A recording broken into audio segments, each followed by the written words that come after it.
Hi, I'm Bill Simmons, professor of New Testament and Greek at Lee University, and I'm continuing to talk about the major themes in Paul's epistle to the Romans. And last time we started off with that key verse in Romans where he speaks about the just shall live by faith. It's faith from first to last. He speaks about it's for the Jew first and then to the Gentile. And what we keyed in on was his statement that the righteousness of God is revealed in the gospel. And then he goes straight into the wrath of God is revealed in the gospel. And what we locked on to at that time was the idea of revealed. And I think it's important for us to hold on to that because Paul is going to say some pretty hard-hitting things in the next 3 chapters. And he's basically answering the question, why justification by faith?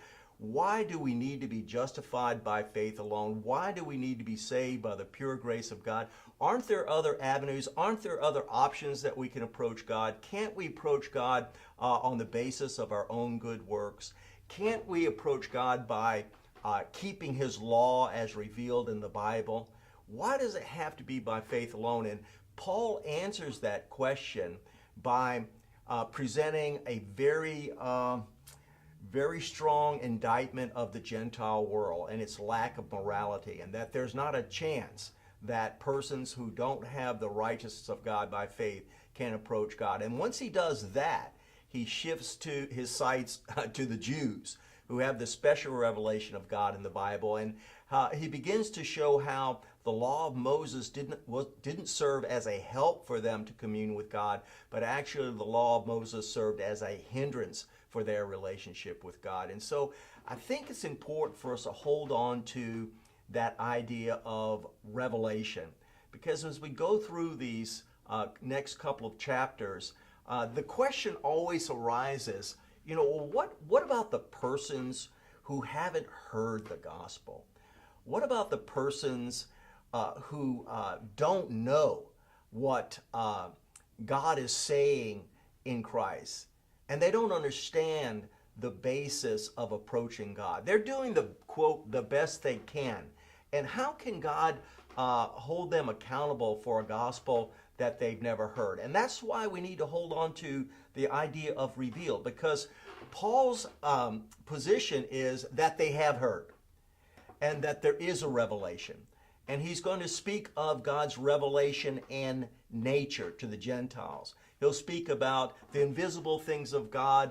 His eternal Godhead and power are clearly seen in the things that were made. And we talked about last time that this revelation, the Gentiles have suppressed it, that they've held it down. They didn't think it worthy to keep that understanding of God in their minds.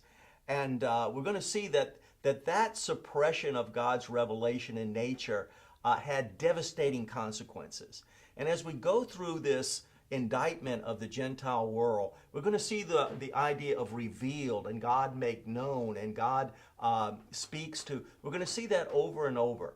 And I think it's, again, important for us to keep that in mind. I can teach this entire course to my students, and when I finish this particular section, someone will inevitably raise their hand and ask, well, what about the people who have never heard?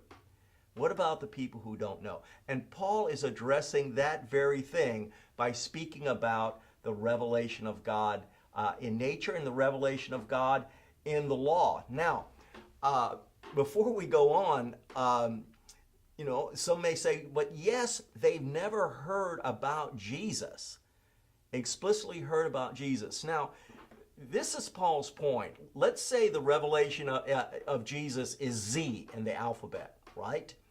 And you start with A. There is something rather than nothing in creation.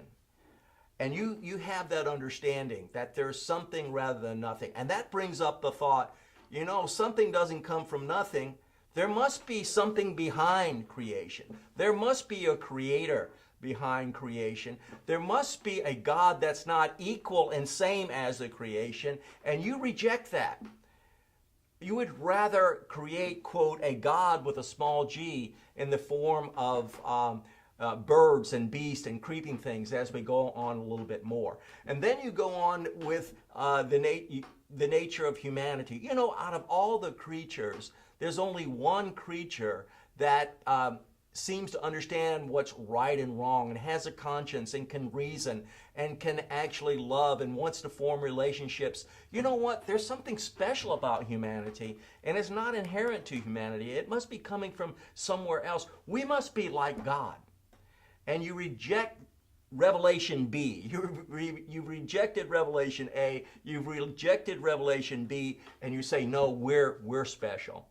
We are the top of all that exists. In fact, we're like God. We make gods.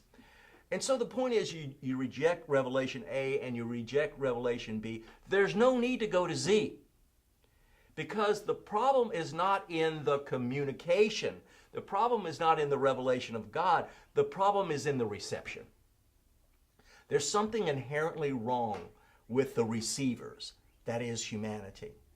They inherently resist acknowledgement and submission to the supreme being, and they inherently reject God's singular way of approaching him in his Son Christ. And so Paul's going to say that kind of revelation in nature and in human nature is enough for judgment. Okay? So as we go through this, at least on the basis of what Paul is saying, try to find a way to set aside the question, what about the persons who don't know? Because Paul feels he's satisfied that he's answered that the Gentiles are condemned. And he sets up an extraordinary antithesis. The righteousness of God is revealed in the gospel. The wrath of God is revealed in all ungodlikeness of human beings. We have righteousness versus unrighteousness. We have salvation versus wrath and judgment here. And really what Paul is doing here in this next section, he's going to say something that's really, quite scary. He's going to say that the consequences of human sin are the punishment of human sin. And really he's starting to access what theologians call the theodicy of the prophets. Why is there difficulty and judgment and hardship in humanity? And what the prophets say is God can use the harsh consequences of sin to punish sin. And this is the major message of what happened to the Jews when they were brought into captivity. God used the pagan nation of the Babylonians to bring the Jews into captivity. And this is what the prophets say. You know why this has happened to you? Because of what you've done. You went after foreign gods. You deserted the true God of Yahweh. What's happening to you right now is a consequence of your own behavior. And Paul's picking that up, and he's starting to apply it to all of humanity across the board. And in this section, particularly the Gentiles. They have the general revelation of God. They hold it down and they suppress it. And I don't want to review too much, but when we read these scriptures in Romans 1:18 and following, we have the tendency to say that the wrath of God is revealed against all ungodliness. And that's how it's translated sometimes. But literally the Greek says the wrath of God is revealed against all ungodlikeness. There's something in humanity that is not like God. And that is the root of the problem. And that is why we cannot approach God on our own terms. And that is why you have to be justified by faith and receive his salvation as a pure gift that comes from God, not generated from ourselves here. Now, I'm going to read again from Dunn, his Theology of Paul the Apostle, and he says, this is the wrath of God, to grant humans their desires when their desires are lust, to grant women and men their self-indulgent choices and the consequences of those choices. And that's what we're talking about here. The invisible attributes of God, his eternal power and authority, his divinity are visible in the creation, Paul says in Romans 1:20 through 21. And he ends up right here. So that they are anapologetos. And that word apologetos refers to one's legal defense in the courtroom of God. And here's another scary scene, that in light of rejecting and suppressing and holding down the righteousness of God, Paul creates this scene of all of the Gentile world coming up before the judgment bar of God. And God basically says to all of Gentile humanity, what is your defense? In the light of my revelation, in the light of my provision, in the light of the order and symmetry of creation, in the light of your ability to reason and understand what's right and wrong, and you've rejected that all of these good gifts have come from me, what is your defense? And Paul says they are anapologetos. They have no defense. They're standing before God and have nothing to say on Judgment Day. Now, again, let's start with 121. For although they knew God, now there we have it again. There we have this clear assertion that there's a knowledge of God. For when they knew God, they neither glorified him as God nor gave thanks to him, but their thinking became futile and their foolish hearts were darkened. This is the first instance where we start seeing the consequences of rejecting the revelation of God. And we're going to talk about each particular area: the mind, the heart, the conscience. We're going to see that in just a moment here. Again, Paul is fond of logical progressions. He's fond of saying, okay, this happens at point 1, and point 1 affects point 2, and point 2 affects point 3. And this is what he's going to do right here.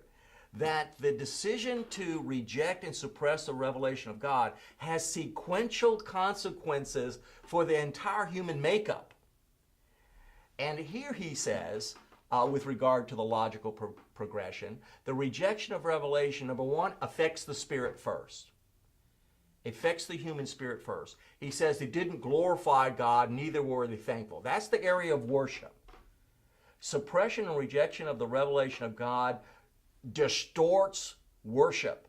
We're going to see this in just a moment. The second thing is it affects your mind. It affects human mentality. He says their thoughts became futile. Humans are not able to think as they should think anymore. Their thinking becomes dysfunctional and destructive.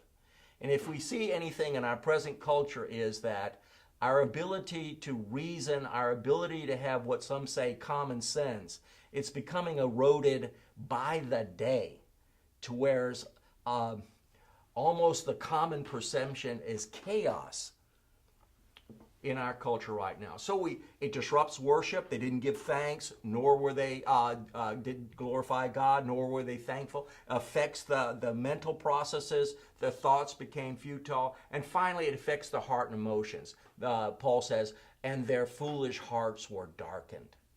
Here, we're talking about the consequences. And he goes on.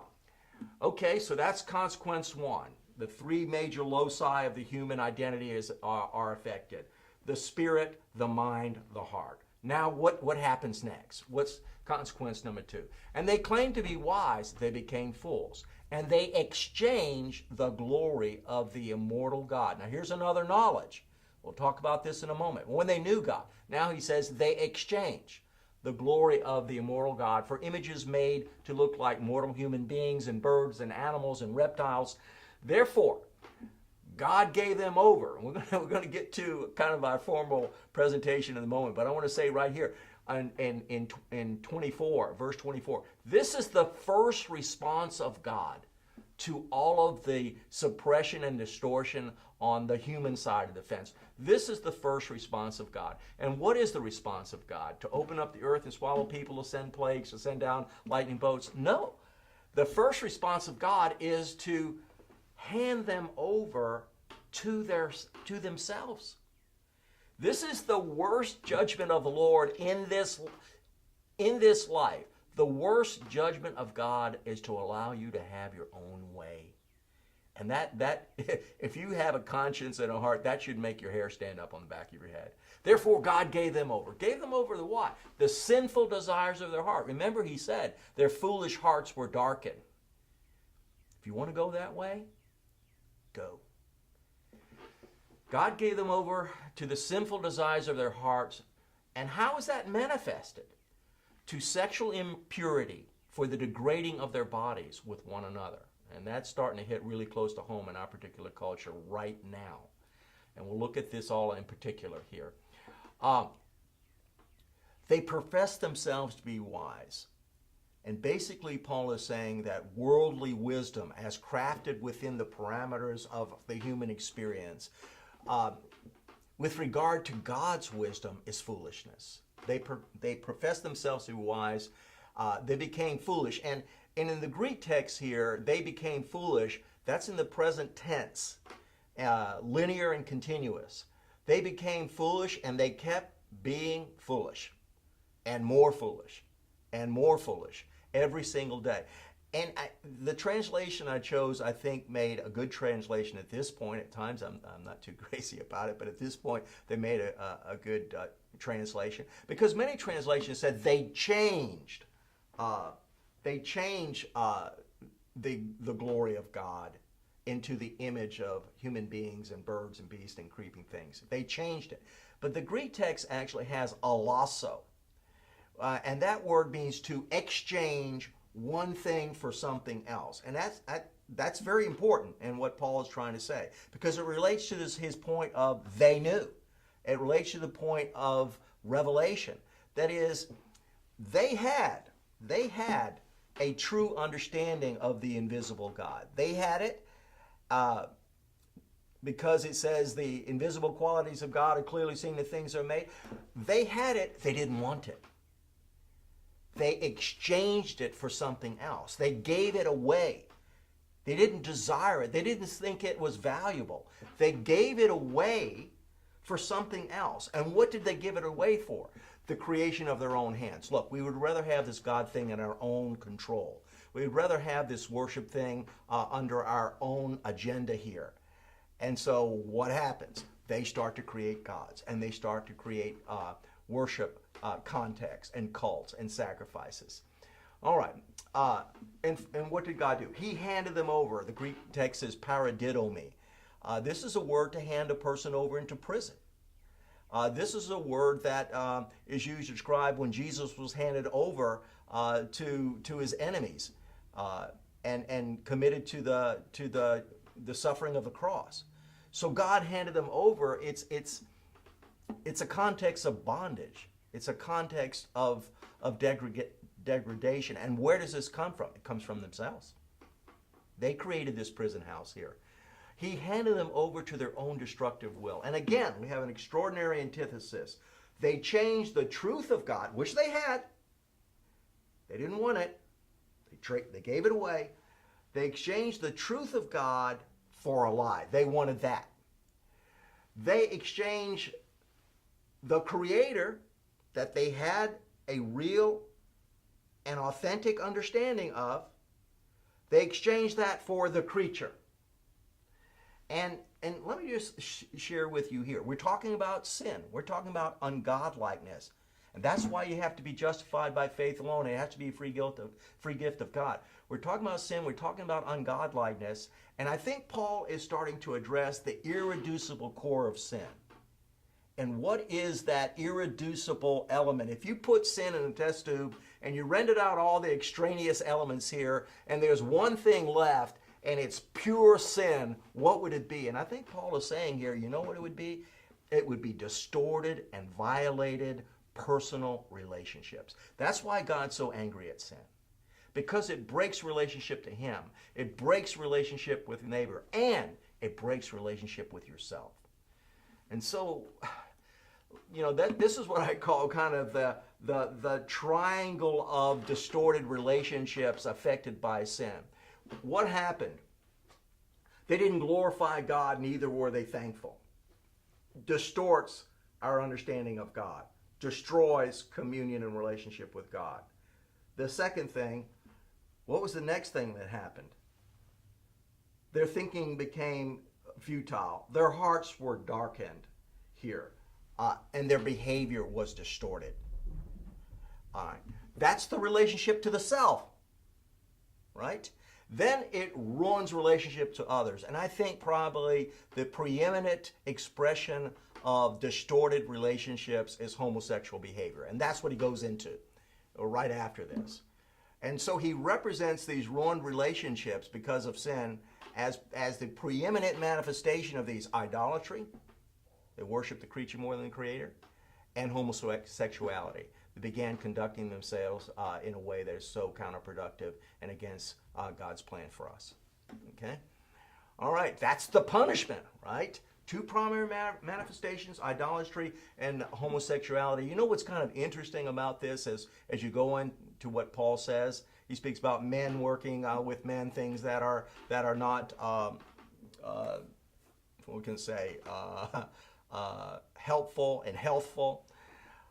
But he goes on to say, and even their women, he says, burned with lust one towards another. Now, you think, why did he say even their women? Until fairly recently, throughout all cultures, women have been the last firewall, if you will, for absolute nonsense. They were the keepers of hearth and home and family. And Paul's saying, you know, that even this last natural preserver of decency and domestic life, that is also crumbling. That's how bad it's gotten. Okay? Not to mention what we're experiencing today. Let me just read this. Paul thus sees the effects of sin principally in the distortion of humankind's two principal instinctual drives. This is done again in his Theology of Paul, page 121. It's a great work. Really suggests that you get this. He says, you know, what's the consequences of sin? Distortion of humankind's two principal instinctual desires. And what are they? The instinct to worship and the instinct to have an authentic relationship and procreate, to have a family. And these are the two areas that begin to fall apart. Now, and reading again from Dunn here, but just as the sexual drive can be sublimated and redirected into other channels, so too the instinctive urge to surrender oneself to a greater, that is God, can be sublimated and redirected. And this is a devastating statement. When it is thus cut loose from the truth of God, it becomes more a destructive than a creative force, he says. And when it combines with the instinctive urge to create new life, the power of distortion of life and the subversion of society becomes almost uncontrollable. Now, this was said over 20 years ago. And all you need to do is watch the popular media today and see how uncontrollable this phenomena is and has become. Okay? Well, why? Why do we need to be justified by faith? Isn't there something that we can offer on our own terms? I think if you follow Paul's logic, the answer is no. Psalms 14, 1 through 3, Paul's not saying anything new here. Psalms 14, 1 through 3 starts off, all have turned away, all have become corrupt. There is no one who does good, not even one. This is what the ancient psalmist says. And in fact, Paul quotes that in Romans 3, 10 through 12. Okay? All right. Now, here's something. Now, some of you watching this, you may recoil a little bit at the dark configuration that Paul has presented of humankind and say, well, you know, people have done some really good things and all. And we can't go down that trail. I don't think Paul's saying as humanity is as bad as it possibly can be bad. But he's talking about in relation to God. But some of you may be recoiling at this a little bit. And you know, there's something that's built in us, especially in Western culture. There's something that's built in us that wants to find a redeemed humanity somewhere. You know, especially in the West, you know, we're the products of a decadent, mechanized, materialistic Western culture. Surely in more simplistic cultures, there is more good. In some sense, we're looking for the noble savage out there. And it's kind of interesting in the modern missionary movement starting in the 19th century or so, even though persons went worldwide to preach the gospel, in some of their hearts they were saying, you know, somewhere we're going to find a little bit of Eden. We're going to find persons who haven't been corrupted by the modern West, and we're going to find persons who by nature do good.